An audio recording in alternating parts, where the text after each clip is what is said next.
Hey everyone, welcome back, and today we're going to be talking about PTSD. Don't forget to hit that subscribe button below. PTSD stands for post-traumatic stress disorder, and PTSD develops after somebody experiences a traumatic event. Some people have PTSD develop within months of the event, but some people don't experience it until years later. Some people have acute PTSD, which means that it is short-term, it doesn't last very long, whereas other people have chronic PTSD. I personally was diagnosed with PTSD a year and a half ago, and I have chronic PTSD. And what that means is I experienced multiple traumatic events when I was younger and developed PTSD as a result. Now, some of these traumatic events that can trigger PTSD include warfare. A lot of veterans do develop PTSD. I myself am not a veteran, so that doesn't apply to me. Abuse, witnessing the death of a loved one, being involved in an accident or terrorist attack, pretty much anything like that can trigger PTSD. When I was younger, my father passed away when I was 5, which was traumatic event number 1. Afterward, I was repeatedly sexually abused by a cousin in the family, and that abuse went on for a few years after my father passed away. This abuse triggered PTSD to develop, and I experienced a number of symptoms, including nightmares, flashbacks, still startle very easily. I still kind of avoid the house where it happened because it happened at a relative's house, because that can trigger some uncomfortable feelings, memories, etc. To be diagnosed with PTSD, you need to experience a few symptoms for longer than a month's time span. These symptoms can be flashbacks, nightmares, avoiding locations where your traumatizing event happened, difficulty sleeping, outbursts. Some people dissociate and will black out for periods of time and not remember what they do in those periods of time.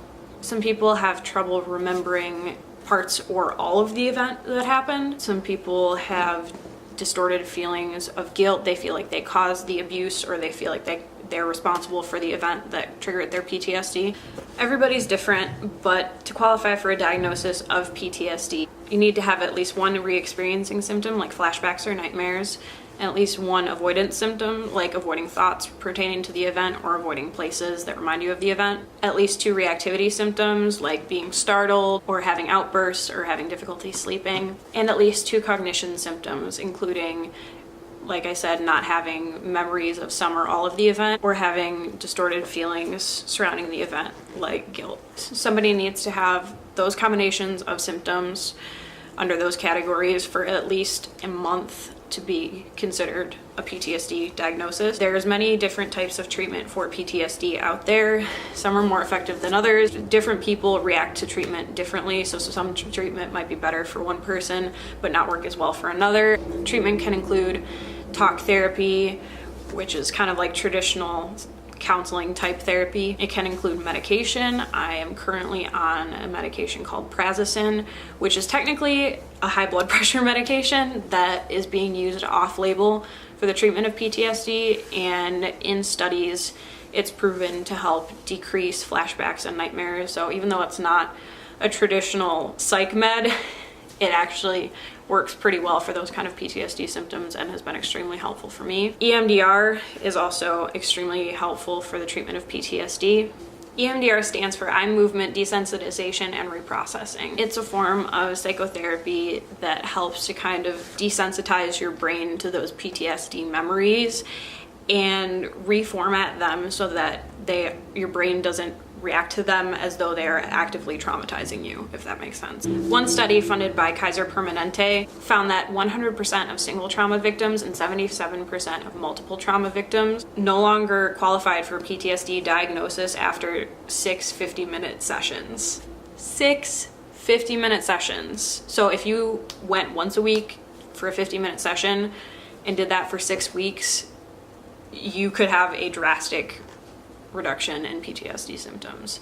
So that's pretty freaking cool. It's a relatively new therapy. It's just starting to gain attention by doctors and the media, but it's been proven to be extremely effective in PTSD victims who have experienced a variety of traumas. I have not done EMDR, but I'm currently working with a therapist and we're discussing the possibility of me starting EMDR to help with my symptoms because I do still experience a decent amount of PTSD symptoms. For a long time, I didn't even know that what I was experiencing was PTSD. I thought I was just like a hypersensitive person and I startled easily. Everybody gets nightmares. I really kind of suppressed a lot of what I had experienced. I mean, I was always aware of what I experienced, but I just kind of shoved it aside and acted like it wasn't part of my life story, my narrative, just pretended like it didn't happen. And for years, I just never talked to anybody about it. When I was married, my symptoms started to get rapidly worse. And finally, I told my husband, and then I told my therapist, and then finally, I told my mom. And she was blown away because she had no idea about any of the abuse that I endured, but she was very supportive of me getting treatment. Well, since then, I told her last September. Since then, I have gotten linked up with a new therapist who specializes in PTSD, and he's really great. So as I said earlier, we're thinking about pursuing EMDR because he's qualified to do it. I'm just working on living so that PTSD doesn't affect my life as much anymore.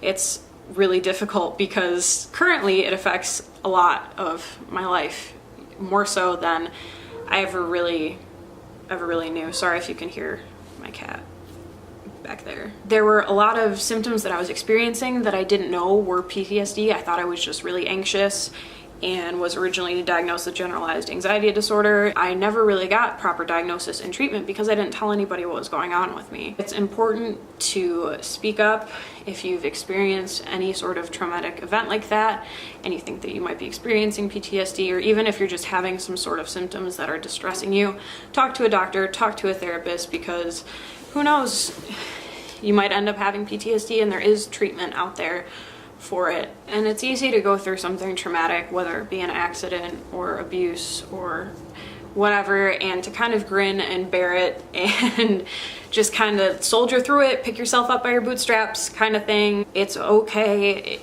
to ask for help if you're experiencing distressing symptoms after something like that, because PTSD happens. It doesn't affect everybody who experiences a traumatic event, but it does affect some people. And there is help out there for it. So if this is something you struggle with, or you think it might be something that you're struggling with, do some research. There's a ton of information out there on PTSD. There are a ton of studies about various types of treatment.